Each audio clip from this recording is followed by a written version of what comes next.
be a little bit late, but at the same time, this is your time and I want to respect you very much. So my name is Krista and I'm a real estate broker with OIC Real Estate Services, and I have been a licensed real estate agent since 1989.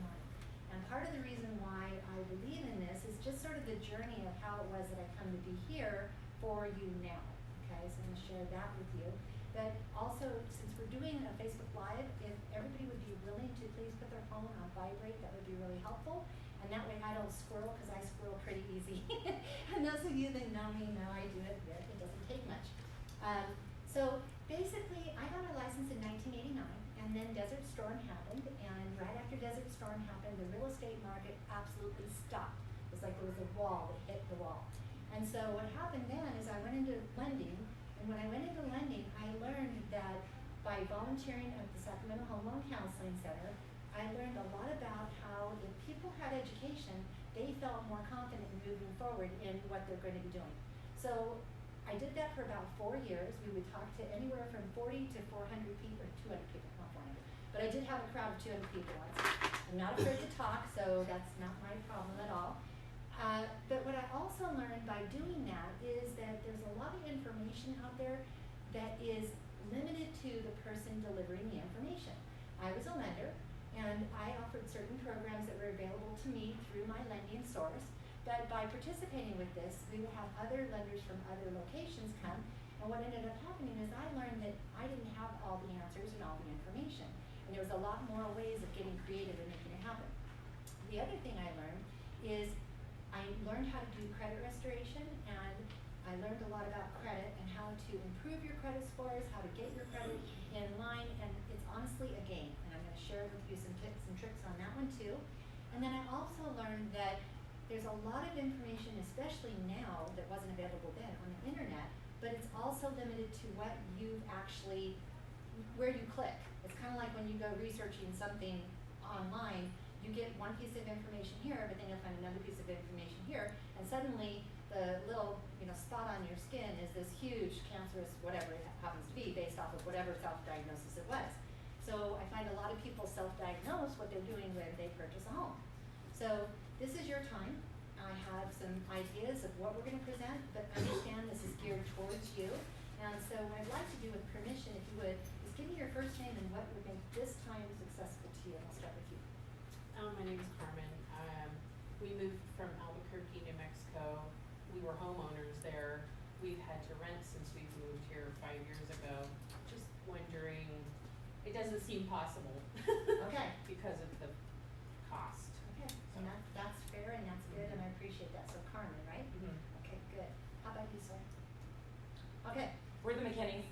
Hi. We own a house in Santa Maria. We want to move to Orchid, and we just looking to figure out where we even start. There we go. Well, we will touch on that. So well done. I appreciate that. You were the one that emailed me and asked. Thank you. Thank you. And how about you? I'm Jenna, and just more info on like a first-time home buyer. Wonderful, wonderful. And then you, sir? I'm Smiley Wilkins from Lompoc.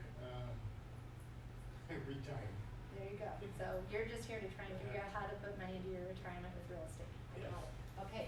So we all have different things. So I'm going to start with, you have a home buyer seminar pamphlet in front of you. And I'm going to have you go to the second page, if you would, please, okay? On there, I want you to ask yourself, what are the 5 common things that people think that that possibly might be important as far as home buying and things like that? What are some of the myths that you might see online that would make it harder for you to potentially purchase a home? You can yell them out too if you want. This can all be together. That you have to have 20% down. That's it. That's a very big common question mark and things like that. So 20% down, that's one. What else? Credit. You gotta have good credit. That's another one. Absolutely. What else? Kind of along with that, if you've ever been bankrupt, did you do it? And absolutely. And the other thing too along that line is, is it only limited to first-time home buyers to come in with lower amounts of money down? So we'll touch on some of the programs there as well, okay? So those are good there, so let's go ahead and I'll share with you all the answers so you can fill it out. Oh, we specialize in helping people find their dream homes. Okay, that was you got page 2, I do. Anyway, and that's true, we really do. And there's doing it immediately. It's about doing it at whatever time frame it is that's important to you. So I want to let you know that. That's really, this is why I don't mind doing this, and even if it takes 2 years or it takes 3 years, that's okay. We're going to give you a game plan, map it out, and get you to a target and goal. Okay? Okay, I missed slide. This was my 3rd year. So the 20% down. Another one I often have people think is that they have to be debt free, especially in a situation where someone might have a car payment or a student loan or credit cards or things like that. What people don't understand, or they often don't realize, is that a lending source actually expects you to have debt.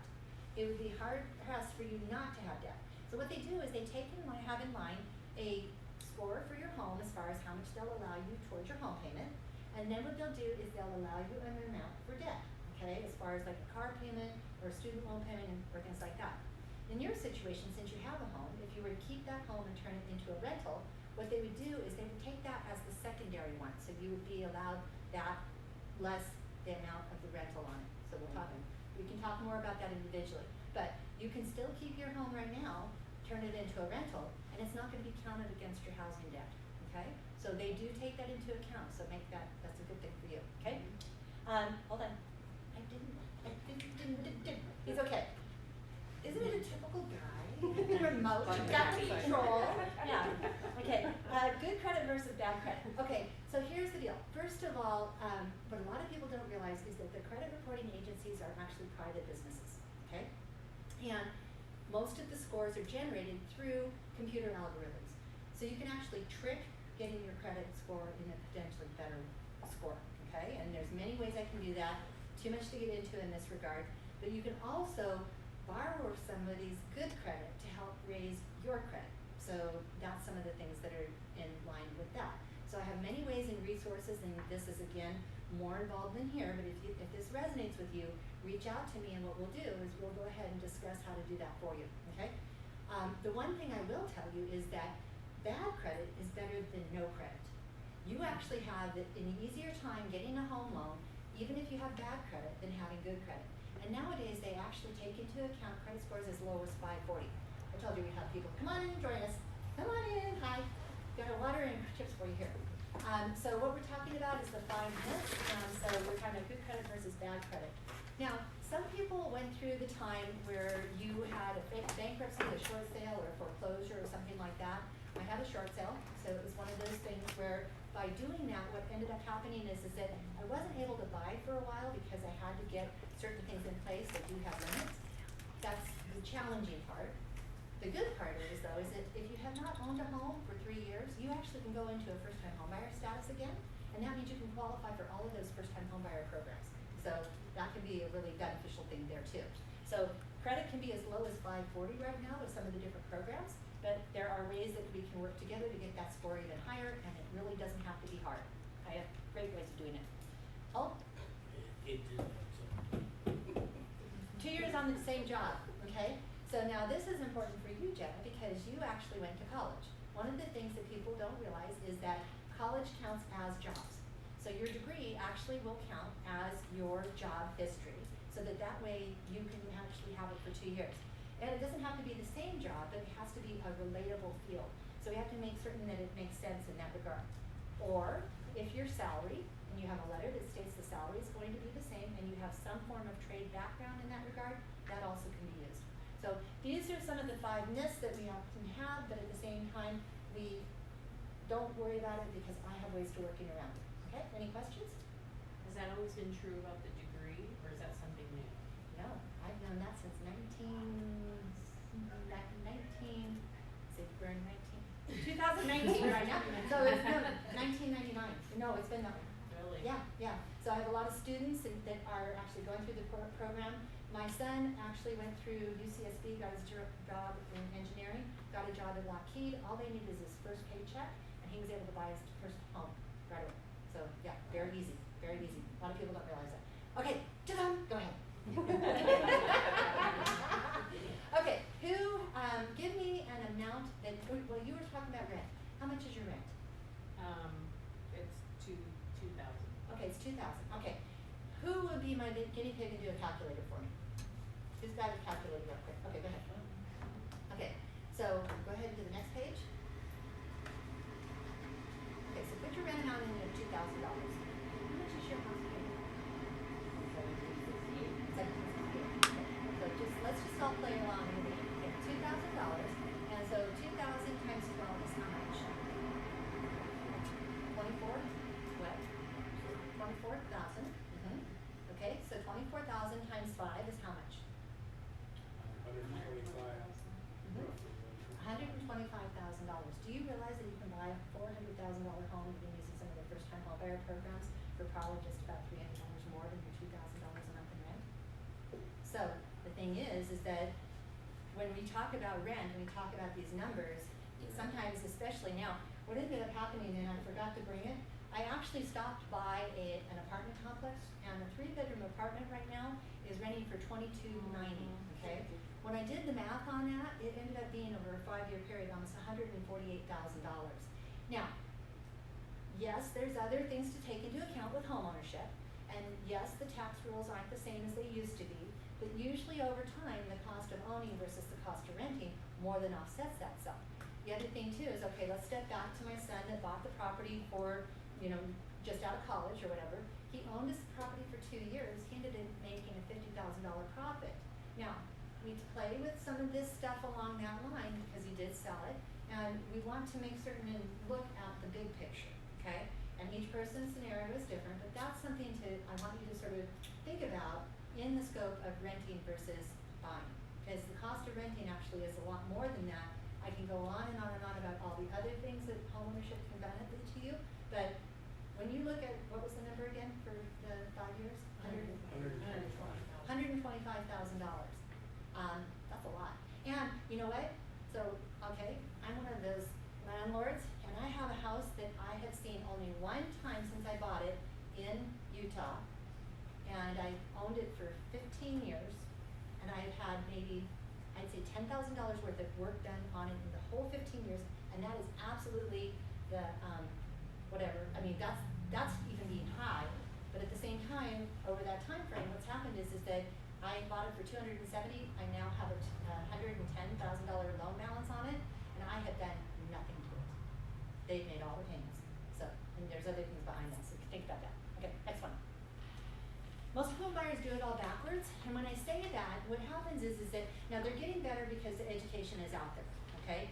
And so people are tracing the information and things like that, but by doing it backwards, what ends up happening is that they go and they'll play and they'll look at houses, they'll go to open houses, they look through the real estate books and all that stuff, and they get all excited.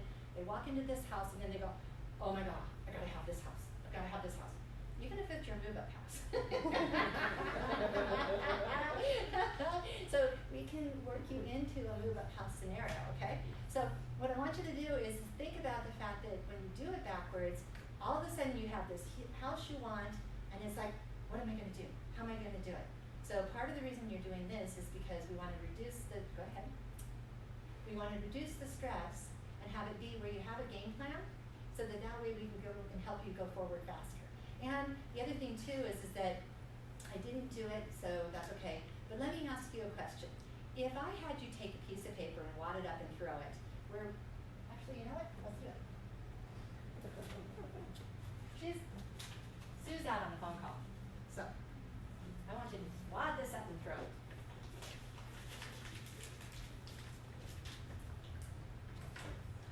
You got your own paper there, Sue. Just throw it.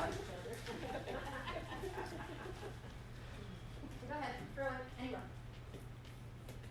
Okay. So, where did it go? The little one and throw Yeah, it. just throw it. Throw it? Anywhere? Yep, whatever. Yeah. Not at him, but. Well, no, actually, that's the next thing. Now, no. Now, what I want you to do.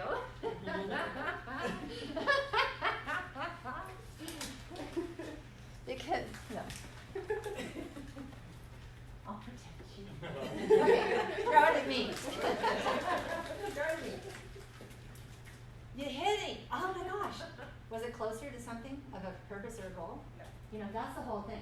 So that's the way I look at this, is that we want to take your goals, and instead of just using it like buckshot where it just splatters the whole thing, what we want to do is actually take and aim it at a specific target. And that's what I really love doing and helping people with, okay? So there we go. So this is what we do for you. Go ahead. We will listen. We want to listen to your story, listen to what's important to you, and make certain that we're handling it for you. Not all of these are in here. We have certain ones for you to fill out, but anyway. And then what we'll do is we'll help you get your loan, okay? And again, like I said, I've got a lot of major lenders that I work with, and the whole reason that I did this is because what might work for you may not work for you, and what might work for you may not work for you. So it makes me very frustrated where I will have somebody that I've met and they say, oh, I talked to a lender already and they say I can't buy for another 5 years. It's like, okay, well, wait a minute. Let's see where you're at. Let's see why they're saying that, and then let's see if I might have a different resource for you. So case in point is I work with multiple lenders here locally, and we're going back to the 20% down, okay? So I have one lender who works with people that have less than 20% down, and the main reason people think about having 20% down is they want to avoid what's called mortgage insurance, okay? Are these terms that anybody sort of heard of or questions if they are? No, that's okay. Okay, so mortgage insurance is an insurance that protects the lender from you not making your payments, okay? It doesn't help you at all, all right? So when a lender looks at your situation, they say, well, if you have 20% of skin in the game, you're less likely to walk away from the property. But if you only have, 3% skin in the game, you may still walk away from the property because you don't really have that big chunk. So what they do is they will actually take and they will insure their risk against the skin in the game. Okay? That's what mortgage insurance is. Not a homeowner's insurance, not anything more. Okay? So I have one lender in town where he not only will offer the mortgage insurance, but he will also offer a prepaid mortgage insurance. And I've done this with multiple people. It's a way of saving yourselves money. Or you can even potentially, especially with the interest rates being so low, maybe even finance in the mortgage insurance. And that way you don't have to pay that extra payment, and it actually over time ends up being better for you. What we would do is we would look at your individual situations and see which works for you.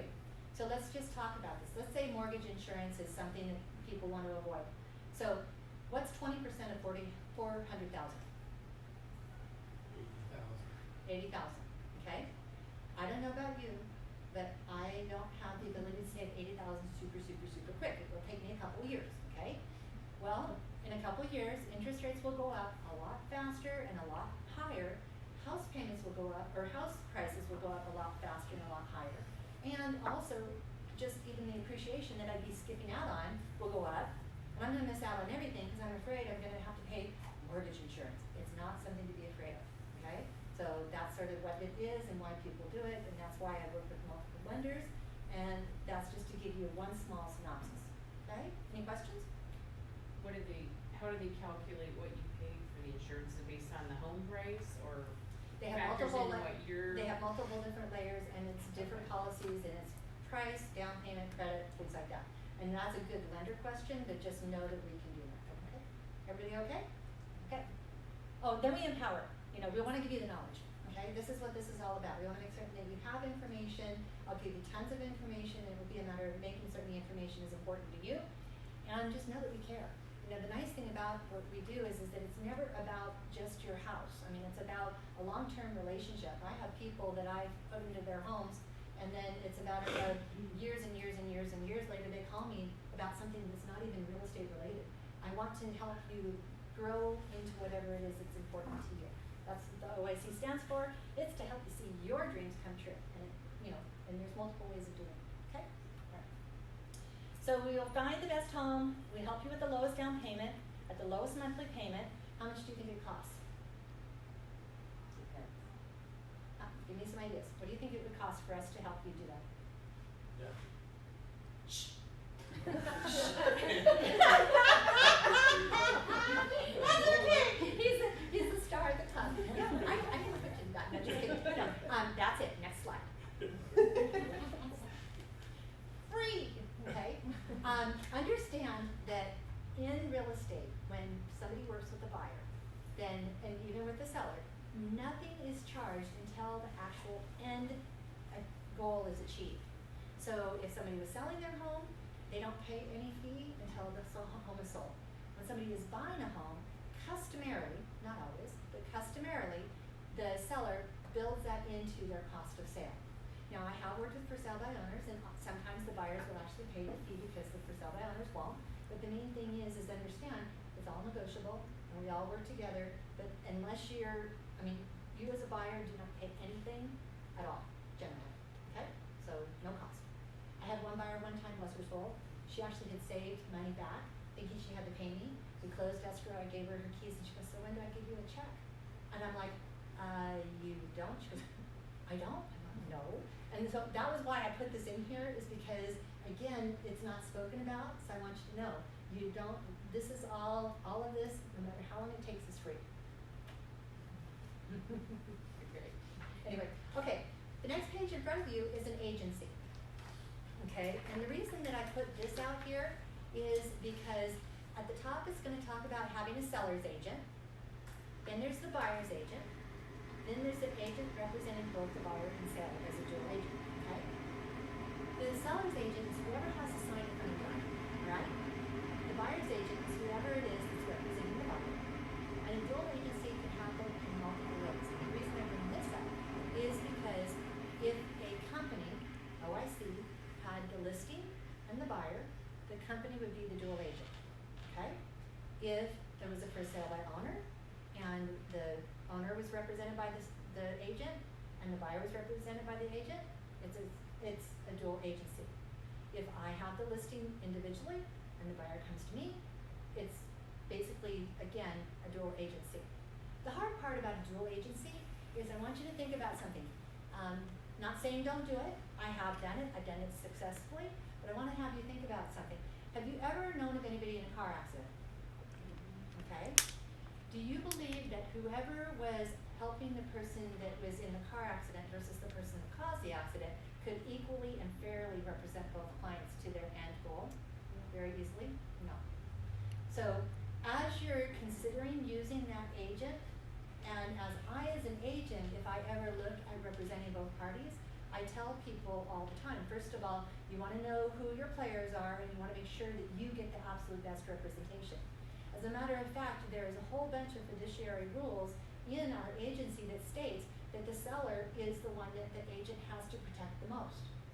So that means that if there's any kind of negotiation, we as an agent are legally bound and obligated to make certain that the seller is actually covered, even more so than the buyer in the end game. So if you're buying, just think about it, okay? So, go ahead. We'll help you find the best loan. We talked about working with all the major lenders. The loan can be easier than you thought. It really can be. Again, it's like a game of chess to me. I love it. When I say this not to say that I love money, but not necessarily making money, but the game of it in that regard. So understanding how to do it. Okay, so as an example, let's just say you have no down payment. Did you know that you can sell a car and you can use that for your down payment? Did you know that you can get a bonus from your employer and use that as a down payment? Did you know that you could actually get a loan against your 401k and use that as a down payment? The other thing too is, I'll talk about it a little bit more, there are so many different programs out there that want you to have home ownership that you could potentially qualify for with grants and with potentially silent seconds on the property. I'll explain that, okay?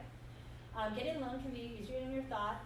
You get a pre-approval from a lender, so again, a lot of times going to a lender first is what a lot of buyers do, which is fine, but coming to me is what a lot of the people that I work with do, just because then I cherry pick where they're gonna go for the lender. So either way is fine. And we have special financing programs available. When I say we, it's because it's not about me. I don't do the loan, I won't do the loan. Rules are so hard anymore. I just wanna make sure that I give you to the right person to do the right loan for your situation, okay? See, I just dropped it. Okay, lenders are not all the same, but a pre-qualification versus a pre-approval, I want to talk about that. And the reason is because with a pre-qualification oftentimes is a conversation. You'll talk to a lender, they're going to sit there and they're going to say, okay, you make this amount of money, you have this amount of debt, we think that you're going to be in a position where this will be about what you can actually afford, okay?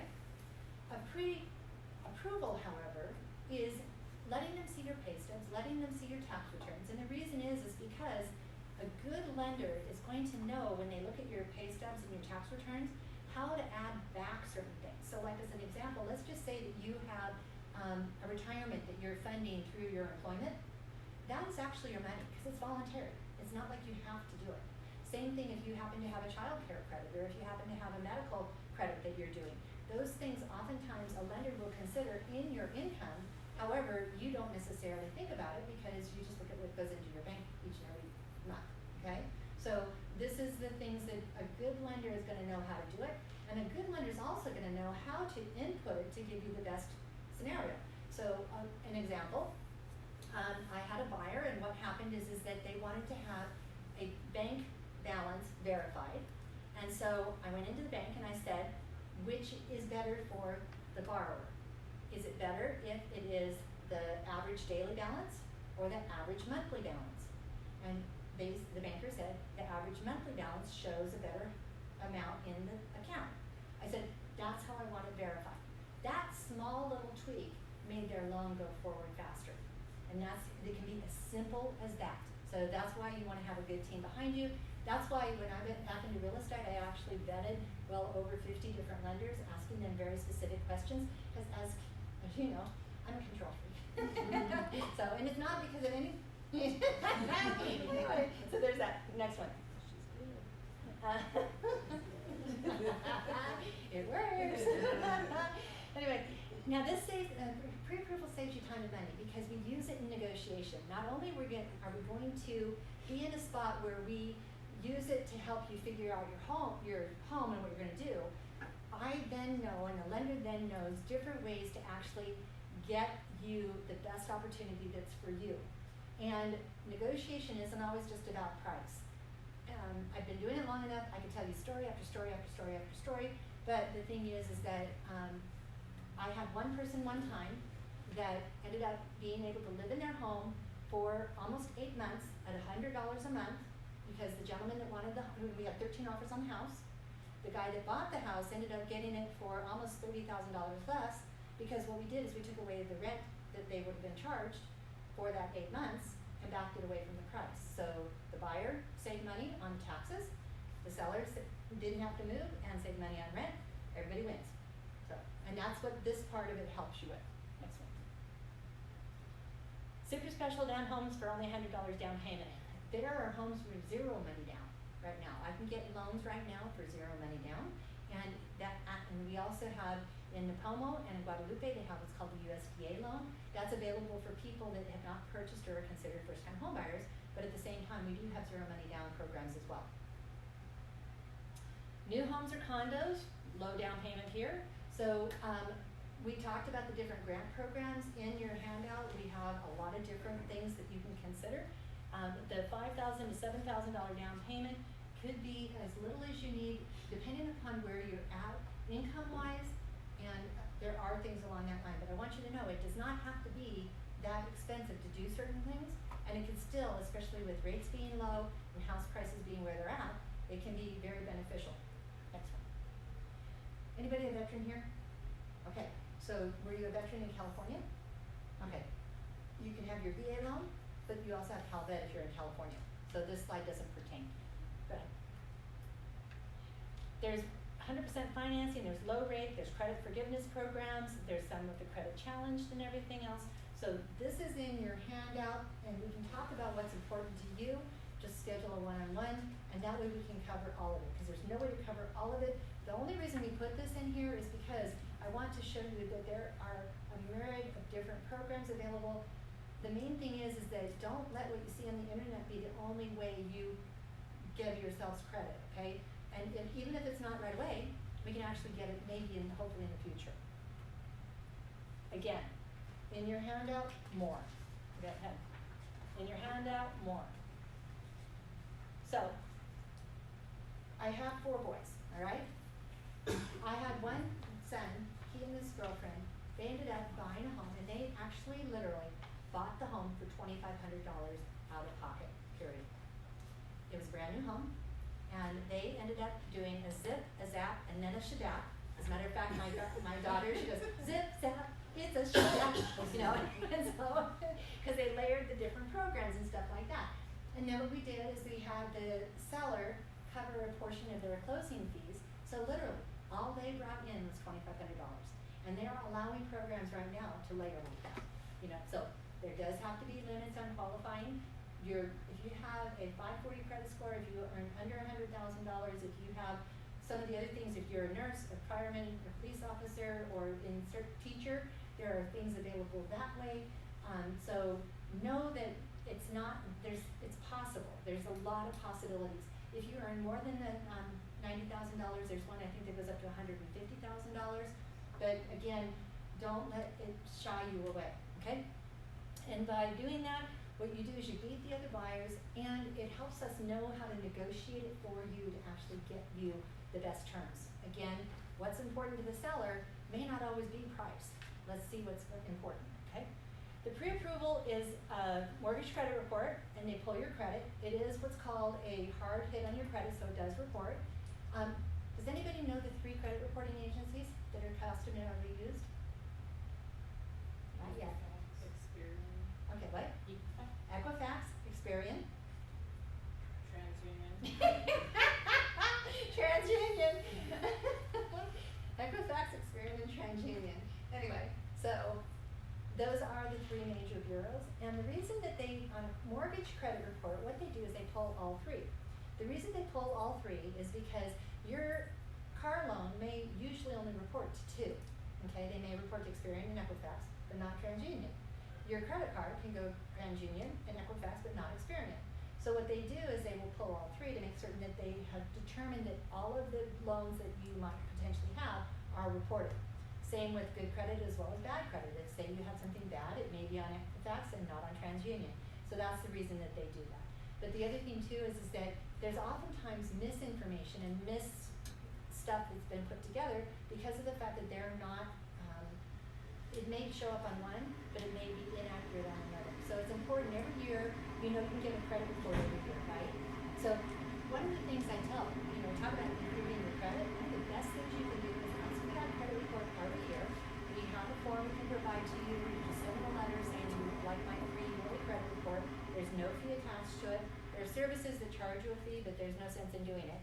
But review that credit report, because sometimes it's as simple as something being reported in error. It could be your name is spelled wrong. It could be there's an address that's not there. Identity theft right now is huge and prevalent right now. I've been a victim of identity theft. I think that every single thing that any of you guys could ever conceivably imagine having happen, I think I've got it into my education series, So pay attention to that. It's worth it. It'll save you in the long run. Because the creditors actually make money off of bad credit. They actually try and keep your credit down because then they can charge higher interest rates. So there's that. So they'll do the mortgage credit report, which is the 3 bureaus. They're going to verify the employment in writing with your employer. They're going to verify your bank accounts. So on the bank accounts, here's another thing I have happen. A lot of people have what I call mattress money, which is cash, myself included. But I'm not going to tell you where I had it because, that's okay, and I won't tell you how much. But anyway, but the thing is that cash is good, but a lending source wants to verify that the money is what they call good funds or seasoned funds. And they want to, and the reason is they want to make certain that it's not borrowed. They want to make certain that it's obtained legally. And they want to make certain that it's not some kind of a loan that's out there that they aren't aware of, okay? So the trick on that is that if you know when your bank statement is going to cut, so my bank statement's always cut on the 31st, okay? I did that intentionally. So if I was going to go forward with doing anything, I would want to make certain that any large deposits I have happen before the 31st of one month. And then what's going to happen is it's going to take 2 more banking cycles before the bank will consider that good funds, because it will show on 3 different bank accounts. It doesn't show my initial big deposit. We'll talk about that more if you have any questions on that. But that's sort of where they're going to, that's why they want to verify the bank accounts. And believe it or not, if you have 4 pages on your bank account statements and the last page is blank, they want all 4 pages because they don't trust that you're not going to hide something. So anyway, there's that. They'll verify your rent payments. Now some people pay in cash. If you're going to pay in cash, then in your rent, we can talk about that, but there's also some things to make that work too, because again, I get that to happen. And then they submit all the documents to the underwriter for approval. They're customarily doing what's called a DU underwriting right now, and what that is it's called a desktop underwriting. And so they submit it to a computer, and the computer will give you the approval or not to start. And that way, I know, Remember how I told you inputting stuff? Well, there's so many variables, I guess, if you can make a computer do it. Well, but see, that's the reason why it's important to have a good lender. Because a good lender knows how to input it to where it's gonna show favorably for you. And a lender that doesn't understand the nuances of how to input it, you would be shocked. And this is the reason why I get very frustrated and upset when somebody tells me, oh, I was turned down, and I talk to them and it's like, oh no, I need to put you over here. But it's very upsetting and disheartening when you get turned down, especially when you're really striving for this big goal. So let's get you to the right person for the right thing, okay? And that's when you're approved, and that's when you go find your new home, okay? So the biggest thing that will help you the most is we have a sheet of paper inside on the next handout, I think. Next page. I'm not sure. It's a sheet that talks about all the things you want to potentially have to bring to your loan pre-approval. Now, this doesn't mean you have to have all of this. We can talk individually about what's important because each of you has individual situations. But the more you can bring up front, the better and more accurate your loan approval will be, and the better synopsis your lender can give you, type of a thing, okay? The common thing right there is that understand that you don't have to have everything, but the more you have, the better and faster it will be, and the more accurate it will be. Okay, if you're looking to buy, these are 5 things I really want you to understand, okay? Don't do it alone, okay? It's one of those things, I have people all the time that, again, will come because there's so much information out there, and I have them come through my open houses all the time, and then I'll sit there and I'll talk to them a couple different times about a couple different situations, and you know what's funny is that they are, they're more ready than they think they are, and I love it when I get to sit and spend some energy and some time with them. And they're just oftentimes going to open houses because they're excited about the fact that they're trying to prepare for it.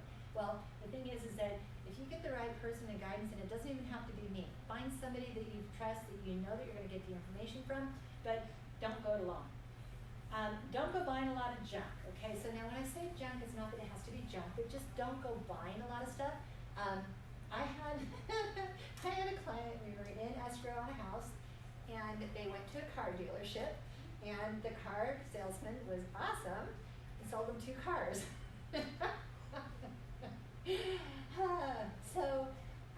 Now, thankfully, they could afford it. Remember, we have our house payment, we have our other debt or whatever.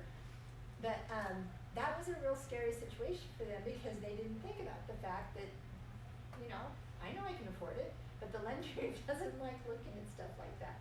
So don't go buying cars when you're buying a house, okay? Same thing too, I have a lot of buyers that are real excited. They get their first home, and guess what? Labor Day sale, all there. We're gonna go get a mattress, we're gonna go get sofas, we're gonna go get whatever it is. Please wait, please wait, please wait. And I can't begin to tell you how many times I tell people about this, and it happens. So anyway, don't change jobs. That said, you can if we discuss it. So I have one young lady who, bless her soul, she was working for a dentist's office, and she had an opportunity to go to an orthodontist's office that was in a better pay, same line of work and things on that line. So I told her, I said, Brittany, go ahead, shift. So she did. It didn't harm her whatsoever. That said, her husband actually went from one line of work and shifted jobs into a completely different line of work, and unfortunately, he had to wait the 2 years. So they happened at different times. But they're now ready to buy, but the thing was that he went from a completely different career change, and so he had to wait. She didn't. So we talked about it, okay? Don't be too trusting.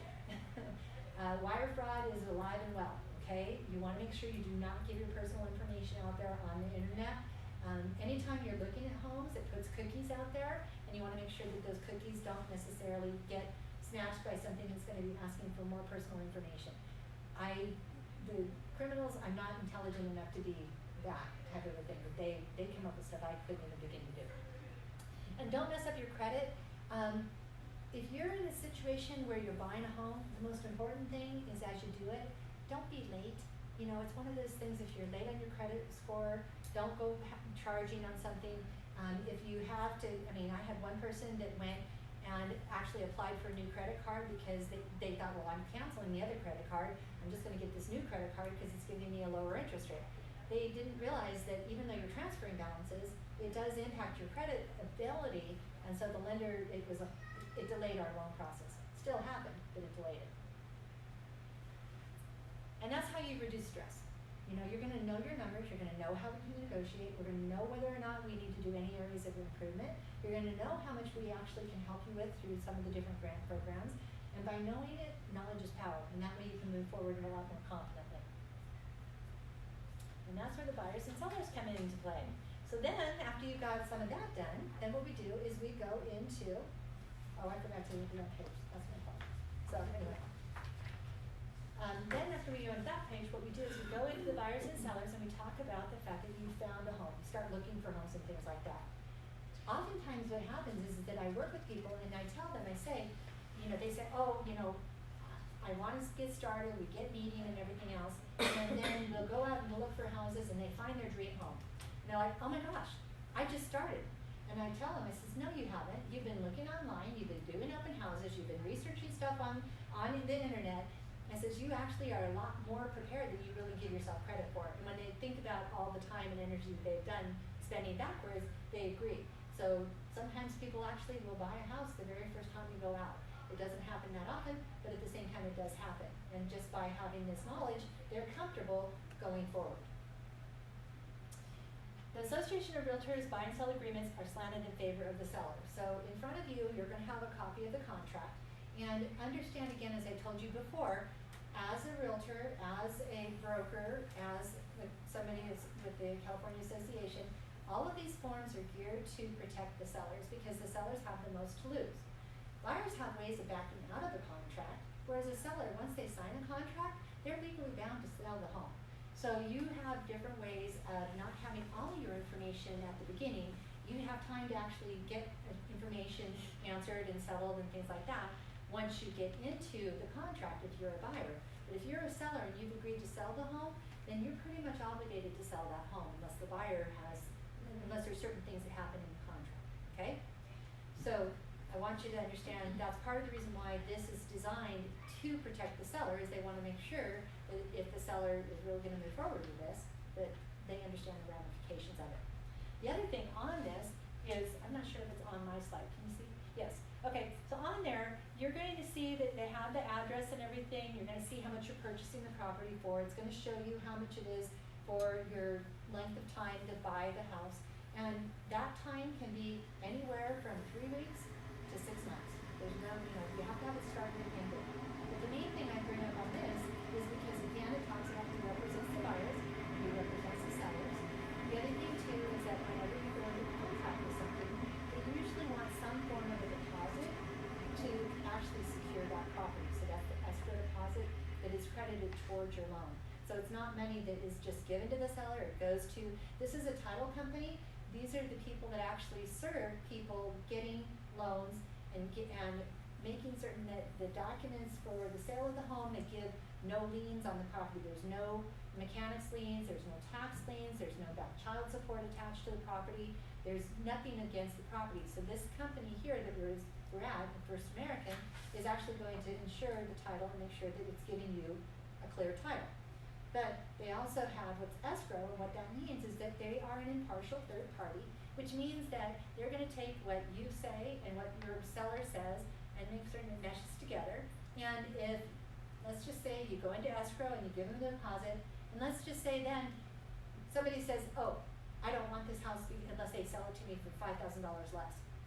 The escrow will not do anything unless everybody signs. Both agents sign, both buyers and sellers sign, because they'll just stop it. They're impartial, they're a third party, and that's what that escrow deposit is for, is to make certain that you actually have somebody that handles the buyer's side, handles the seller's side, and handles all the money, and makes certain that all of it accounts properly, okay? So that's what's on this. And this just talks about, the loans, the down payment, and the interest rates, and the types of loans that you're getting. It will tell people whether or not you're getting an FHA, a VA, or a conventional loan, okay? So FHA stands for Federal Housing Administration. That's one of the most common loans. You do not have to be a first-time home buyer to get an FHA loan. A lot of people think that, okay, I have an FHA loan, and so I can't ever do it again. Same with VA. VA, you can actually use your VA multiple times. So I'm not sure if you used it before, but at the same time, you can still do it again. There's terms to you. The other thing too, though, is conventional. You can do a conventional for as little as 3% down. So again, a $400,000 home, and you can own another home, okay? So a $400,000 home, you can buy it with as little as $12,000 down. And I can get the seller to offset and negotiate some of the closing costs. So we can make that work for you in a way where you don't have to have huge amounts of money. If you have an FHA loan locally, and just say you have one right now on a house you have, I know some of you are first-time home buyers, but this is also going live. But if you have an FHA loan that you're on currently, if you relocate to another state, you can oftentimes use FHA again. It's not limited to that in that regard. So we can talk about how that's going to serve you the best. But understand, you can get in, whether it's your first home, whether it's a move-up home, whether there are rules if it happens to be a second home, but with as little as 3% down, FHA is as little as 3.5% down, and VA can still be as little as 0 down. So there are programs out there for you. Next slide. Okay, so this here is just kind of one of the things about negotiation we talk about, and I kind of touched on it when I did this, and I'm going to move over here a little bit, because that way it's like blinded by the light. You know, sorry. Okay. Boy, I'm seeing stars now. Did I wake you up? Sorry. Okay. As I was mentioning before, negotiation is there's so many ways. It's so many ways. So the main thing is to see what's important to you. And one of the things that I do with all of my people, I don't care whether they're buying or selling, is I like to try and have a conversation with who's ever bringing the offer or whoever I'm bringing the offer to. And the reason is because what's important to the buyer and what's important to the seller and what doesn't matter. Why would I write an offer on something and risk having a counter offer over something so small that the buyers don't even care about?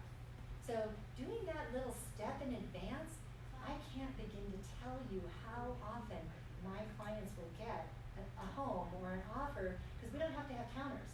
And what also happens is that the agents that are in the community, there's several of us that we're almost the main players in the town. We all know how each other works, and so our buyers and our sellers get first dibs on our listings and our buyers and our sellers because we all know that we all play nice. We all can play nice in the sandbox. And so it makes a difference in that regard. So if the seller's asking $400,000, they don't want to take any less than $375. You only want to pay $365. What's their hot button? Would they benefit by staying in the home for an extra week? Would they benefit from knowing that you're going to be the most dynamite person to their neighbor? You know, you'd be surprised. I have a client right now who we just listed the house 2 days ago, and they said, we don't want to sell our house just to anybody. We want to make sure all of our neighbors are wonderful. And I'm like, and believe it or not, a seller doesn't have to sell to the highest price. They can choose who they want to sell with. And it's not discrimination, it's just 100%. You know, we want this young family to have a house rather than somebody that's going to turn it into a rental. It's their choice, and it's not discrimination, as long as it doesn't hit any of the discrimination rules or laws. So it matters, and I've gotten really good opportunities for people by just taking that little extra step. So again, offer 1, $365 cash, no contingencies. Offer 2, $365 contingent upon financing. I think I should be able to get the loan. Which of these two do you think they would take? Cash. However, if the cash is going to take 2 weeks, and you can get a loan, and you've gotten your pre-approval, and you know what you're going to do, and you've got all your homework done, and you're in a position where you can close in 30 days, and you can give them $5,000 more, are they going to go 365 or are they going to go 370 with a loan? Depends on their situation. Right, that's true. But oftentimes it doesn't make that much of a difference, right? You know, okay, let's take it a step farther. Let's just say that it's Joe and Sally who's raised their kids in this home, and now they're going to go and retire. And Joe and Sally have somebody that's an investor that wants to buy their property for $365 and turn it into a rental. But then Joe and Sally gets this wonderful young couple that has a little baby that's going to open into the school district, but is going to be in a situation where they're willing to stay in the same, they can only afford $365, but you know what? Little Joey here, senior, or whatever, because of course Joe is Joey, you know, we got a Joe and a Joey, you know, so Joey's going to come in and we were going to grow in this family and love this house and everything else. You know what? They may even take $360. I can attest to that. We saved about $15,000 showing up with pigtails and my kids. And, yeah. I still have a picture, yes, it does work, yeah, so you are a testament, I'm not Yes. saying, yes, okay. Live on her, so no, just kidding. Yeah, no, I have this one couple, I still have their picture, they've been in their house now for 10 years, and I found it, and it's Josh and Marilyn Mann, so if you're here, guys, shout out to you, with their little baby, and we got this house for them, and it's like, it's the cutest. Now, since then, they've had 2 more kids, you know, but at the same time, it was their picture, it was their letter, it was this. Sellers may say this, but if we give them a reason, they really, you know, it doesn't matter sometimes, but sometimes it does, but not always, okay? Multiple listing service, this is a buzzword, MLS, multiple listing service. What that is that's the service that the real estate agents put their listings into. Now, nowadays, it's so convoluted, information is everywhere. You can get it on Realtor.com, you can get it on Redfin, you can get it on Homes.com, you can get it on Zillow, you can get it on Trulia. You really don't need this, but at the same time, what is true is that oftentimes the information that's out there online, depending upon the actual search engine that's bringing it to you, it may or may not be accurate, okay? Segue, squirrel, I'm just gonna squirrel. How does Zillow get their estimates? Give me some ideas, how do you think Zillow gets their estimates? Probably some computer system. It is a computer system, but how do they do it? What they guess the square footage is, and I think they put like Square footage? Right, that they take that into account, what else? Well, and the price of the homes in the area. Price of the homes in the area, So let me ask you a question. If you were in an area that was, say, let's say, over by Target, okay?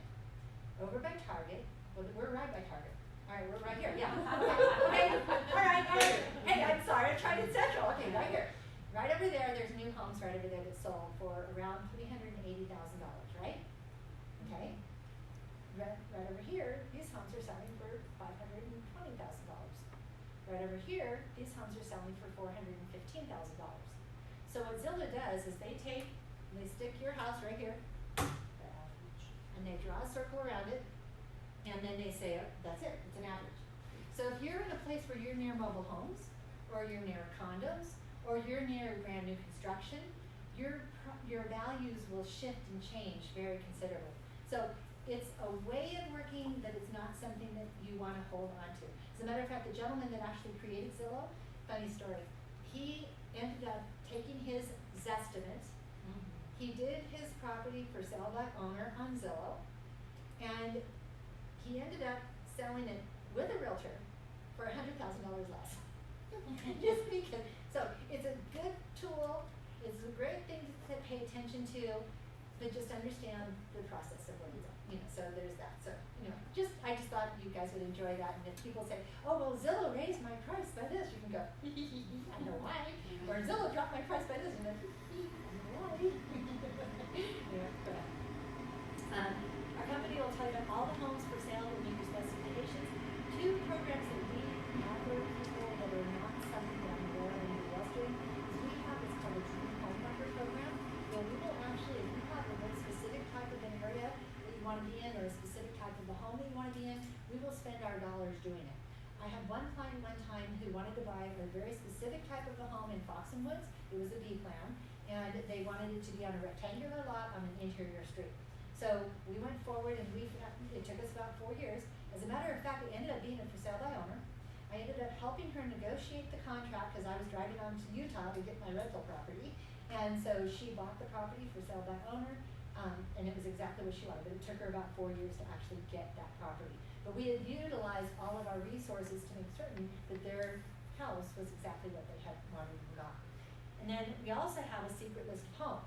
These are homes that we work with a lot of people, and we work in the internet a lot. And so what happens is that we have people all the time tell us, I'm going to sell, and if you bring me the buyer, I'll sell it earlier than what I'm anticipating selling. So I have people right now that will sell if they actually have the right buyer and the right opportunity. I've actually had times where I've had people swap homes, where one person wanted to move up and one person wanted to move down, and they just swapped. So, yeah, again, I like playing chess, you know, so it's a matter of fact, that one was one that I have a couple of them where now their friends want me to do the same thing. It's like, I'm sorry, I'll try, but no, anyway. So, the other thing too is we'll tell you about all the homes, and we'll see the ones you wanna see, okay? I will tell you right now, don't rely on pictures, all right? It upsets me at how poor the picture quality can be on some of these houses, because the picture quality really doesn't give a good representation sometimes, and because that's where it starts, you know, you have to know. I had one person, as a matter of fact, they came to the area. There was this one house, after listening to them, they said they wanted all this stuff. I said, you've got to see this house, you've got to see this house. We went to the house, couldn't get in because the lockbox was malfunctioning. Went and saw the other houses, took them back, gotta see this house. Then the agent didn't meet us there. Long story short, we finally figured out how to get into the house because they had hid a key somewhere secondary, the agent did. And so I called her, got them into this house. The pictures made the cabinets look orange, and the reason that the cabinets looked orange and really, really, really dark was because it was a Spanish home that had terracotta tile, and so the lens often came up and made it look orange. It was the most beautiful home, the most well-crafted home. And then the other thing too is that it had walls that had like the sponge or whatever, so it ended up being really yellow and really orange, and it wasn't that at all. So know that pictures are a good start, but don't rely on it all the way. Okay. So how many homes are you allowed to see? How many, when you go out and they do house hunters and Realty Brothers and all that, how many homes did they show you? 3. 3, right? 1, 2, 3, you gotta choose, right? So I had this one lady, oh gosh, I'm so sorry, I can do this, I'm not good.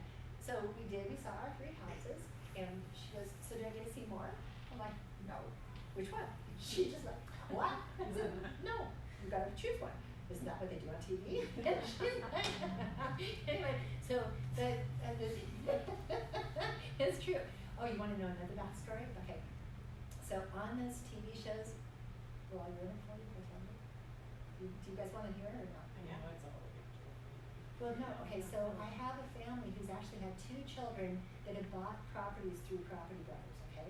And what happened is that they found the properties, and then they bought the properties. They went and did the remodel on all the properties and everything, did the reveal and everything, and then they actually filmed the show.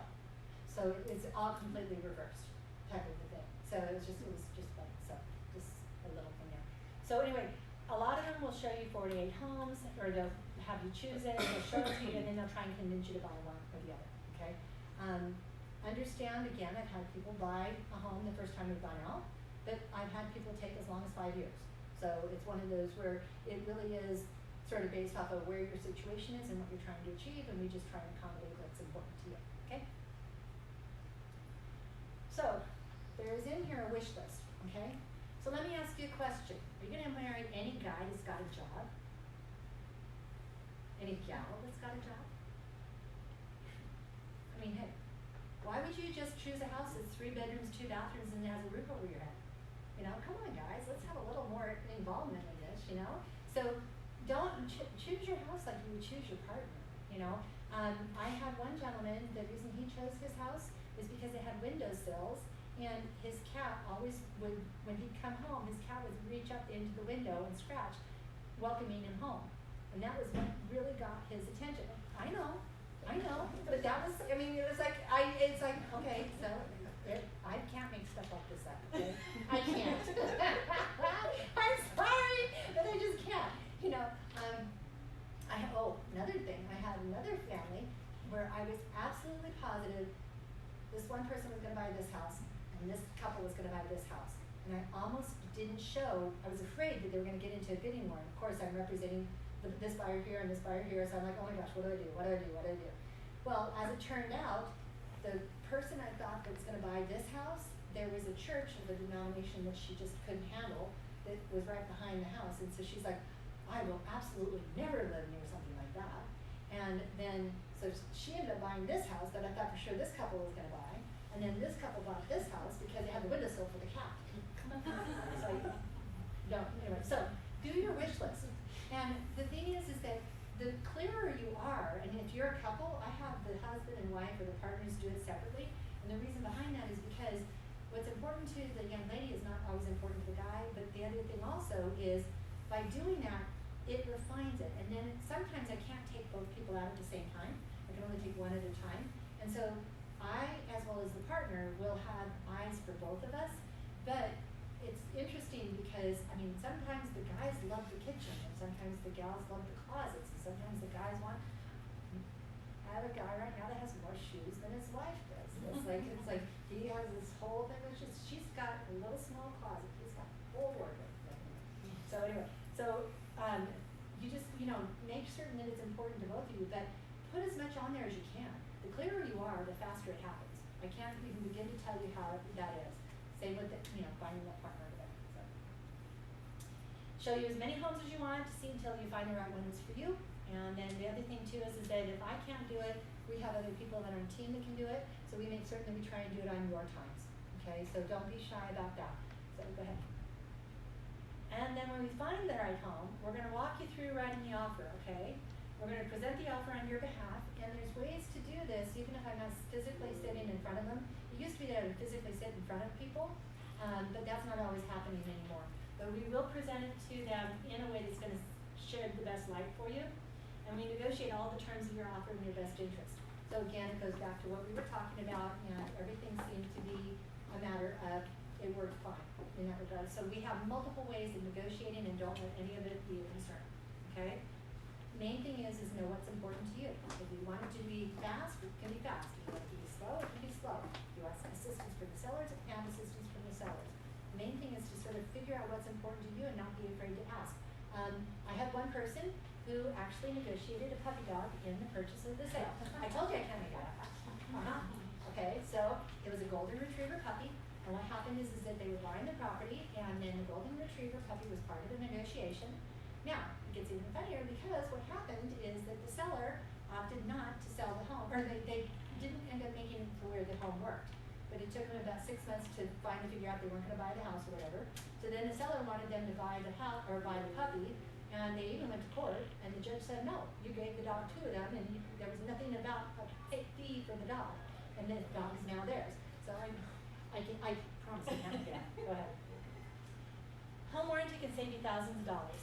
So on this, it was basically a situation where, let's just say, Grandma had a 1967 Ford Mustang, okay? She drove it from here to Albertsons, and then she drove it home. Well, she gave it to her 18-year-old grandson. Does he drive the same way Grandma does? Tranny drops. What happens? Grandma, you sold me a car where the tranny dropped. No, you used it differently. So a home warranty is part of our negotiation, and a home warranty can save you a lot of money. And a home warranty is something that you can put on a home whether you own the home already or whether you're purchasing a home. And as a matter of fact, my daughter-in-law just had to replace an air conditioning unit in the amount of $7,000, and she could have had a home warranty on it to offset a portion of that cost. So it's one of those where on my rental property in Utah, I've had a home warranty on it all the time, and it has saved me a lot of money. Remember I told you I was going to spend $10,000? Well, that's because of that home warranty covered my air conditioner, my plumber, my microwave, my stove, my other stuff. So I pay for this insurance policy over the course of years, and it's taking care of pretty much everything else. Negotiation, we talked about the puppy dog, but also you can all do all of this stuff and everything. So if you like it, if you want it, ask. You can always say yes or no. Repairs, who will pay for them? There is a way to do a repair, and usually I tell people if it could help in safety, just because every home you buy, I don't care if it's brand new or not, is going to have some things to work with. So just keep in mind that, if it's really, really, really important, we hit that. But a good home inspector is part of the process of buying a home, and a good home inspector is going to find a lot of things wrong with the home because a seller doesn't remember it and the buyer doesn't know it. I don't climb in attics, they don't climb underneath the thing. So that's one of those things where having repairs done and having a good home inspection is important. Matter of fact, I'm working on a property right now where we found mold. And so it was one of those scenarios where we had no clue. There was a dresser in front of it, the seller came out, the dresser was on, there was a dark discoloration, and turned out the buyer said, "I'm on a mold test," and we thought, this isn't anything we can speak of. Well, guess what? We're replacing a shower area. So you know what I'm talking about. Termites, title insurance, surveys, inspections, all negotiable. Okay? Talk about what's important to you, talk about what you want to do, figure out how we can make it work. And then the other thing too, I just want to mention is there are customary costs for the seller and there's customary costs for the buyer. So understand that your down payment isn't the only thing, but all of these can be negotiated, and I'm good at it, and I have fun with it. So we have to just know what the budget is you have to work with, what you want to achieve, and how we can make that happen for you. There you go, guys. Any questions? Whoa! Did I plan that or what? Anyway, so thank you guys for attending. Is there any suggestions or questions that I can answer? This was your time. We said 7:30, but I really did that mostly just to allow for questions and things along that line. If there was anything that we could offer to you, wake you up. Let there be light. Sorry. I know. I'd like to make an appointment to talk to you about our specific Absolutely. information. Yeah, she's the gal over there, she will do that. Okay. Yeah, and this is exactly what we're trying to do, is give as much information. There's no way we can do it in an hour, guys, but hopefully this gave you things to think about, hopefully this gave you things to look into. Share it with your family and friends, and let them know that we're here as a resource. It's not even about whether or not we're gonna be the ones doing it for you, and it may not be right away. But if we can actually get you in a position to where you can get the information and the knowledge, then it's going to put you on track so that we can actually hit the target faster, and it doesn't have to be him. So thank you all very much for attending. And again, I'm called Krista, call with a C, Krista with a K.